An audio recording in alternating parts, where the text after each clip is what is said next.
Ang mga natutunghayan natin ngayon ay dapat ikabahala ng bawat Pilipinong naniniwala sa demokrasya, anuman ang kanilang paniniwala o kulay sa politika. Nakikita natin kung paano ginagamit ang mga institusyon ng gobyerno at ang pera ng taong bayan laban sa anumang oposisyon. Sa halip na tutukan ang mga tunay na suliraning kinakaharap ng ating mga kababayan, ginagamit ang kapangyarihan upang patahimikin ang mga boses ng mga hindi sumasang-ayon. A democracy cannot survive when those in power see every critic as an enemy and every opposing voice as a threat. I have always believed that the independence of our institutions must be protected.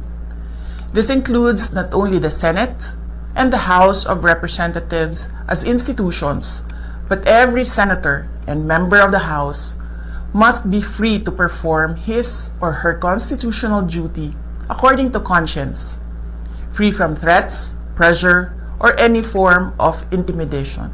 Good governance does not require the elimination of opposition.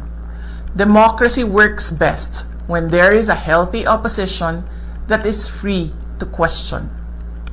A government that fears dissent is not demonstrating strength. It is revealing insecurity.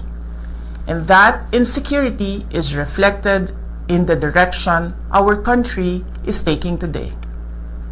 The current state of our nation reveals three disturbing realities.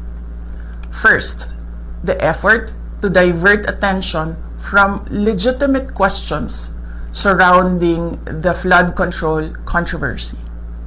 Second, the willingness to disregard constitutional safeguards in pursuit of a politically motivated impeachment. And third, the relentless pursuit of greater political power under the guise of charter change. These are the symptoms of a government that has become more preoccupied with protecting power than serving the people. The Filipino people deserve a government focused on solving problems, not silencing critics, on strengthening institutions, not bending them to political ends, and on serving the nation, not perpetuating power. Democracy is not weakened by dissent. Democracy is weakened when those in power become